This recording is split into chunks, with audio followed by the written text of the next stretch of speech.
Bonjour à tous, aujourd'hui je vous retrouve dans une nouvelle vidéo donc sur un sujet que j'avais déjà traité mais qui avait des petites imperfections. Du coup j'ai décidé de refaire une vidéo, on va dire à peu près correcte.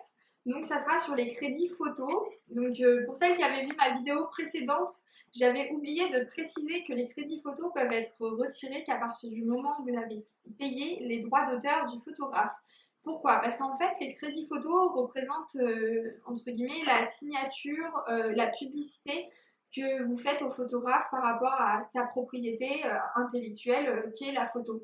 Voilà. Je voulais aussi rappeler que vous, ce qui vous appartient en tant que modèle, c'est l'image, en fait, c'est votre tête qu'il y a sur la photo. Et en aucun cas, vous pouvez porter plainte contre le photographe si la photo n'atteint pas votre vie privée. Donc, qu'est-ce qu'on entend par vie privée légalement? C'est tout simplement s'il vous prend en photo en train de vous changer ou s'il vous prend en photo aux toilettes. Voilà, c'est des choses qui atteignent votre vie privée, qui ne regardent personne à part vous.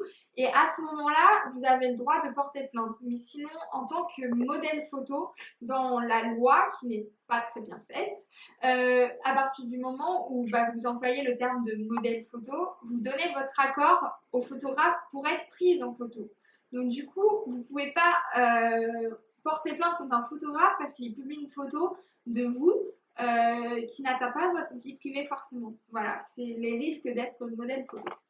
Donc, pour revenir au crédit photo, je rappelle que dans les crédits photo, il faut citer toutes les personnes qui ont participé à la photo. Donc, le photographe, vous en tant que modèle, s'il y a d'autres modèles, les citer aussi. Pensez à la make-up artiste, au coiffeur, aux stylistes ou aux créatrices si vous en avez. Voilà, il faut vraiment citer tout le monde. Sachez que tous les autres le feront aussi. Il n'y a que le photographe qui n'est pas obligé de le faire parce qu'encore une fois, c'est sa propriété la photo. Mais de manière générale, ils le font par respect envers les personnes qui ont participé à la réalisation de la photo parce qu'ils sont au courant que la photo n'aurait jamais pu exister sans ces personnes et du coup ils le font. Mais ça serait les seuls qui ont le droit de ne pas les mettre. Donc même si ça fait pas toujours très beau et c'est pas toujours, on va dire, vous vous dites ah c'est dommage, les gens vont savoir que j'ai fait un shooting photo. Et bah oui, oui, il faut assumer d'avoir fait un shooting photo et voilà, le seul moyen en fait de ne pas les mettre, c'est vous rachetez des droits d'auteur au photographe et à ce moment-là, vous ne les mettez pas, la photo vous appartiendra. Voilà, tout simplement.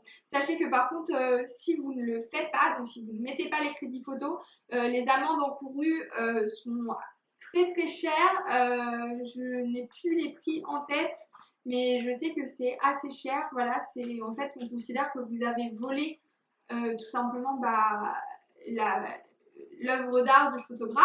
Donc du coup, c'est comme un vol. Voilà, ça peut aller loin. On peut aller au tribunal pour ça si le photographe va vraiment loin dans ce qu'il fait. Donc voilà, donc n'oubliez pas les crédits photos, sachant qu'en plus ça marque vraiment une marque de respect en tant que modèle. Ça montre que vous respectez vos équipes et que vous savez que la photo, vous êtes jolie dessus ou vous racontez quelque chose grâce à ces personnes et pas seulement parce que vous êtes jolie naturellement. Voilà, ça me fait bien rire quand les modèles disent mais c'est moi, je suis jolie. Voilà, bon, je lutte encore pour faire comprendre qu'il ne suffit pas juste d'être jolie pour être modèle photo, mais ça c'est un autre sujet. Voilà, je vous embrasse tous, je vous fais plein plein de bisous, donc je le redis, je le dis, et je vous dis à plus tard pour une prochaine vidéo. Bisous!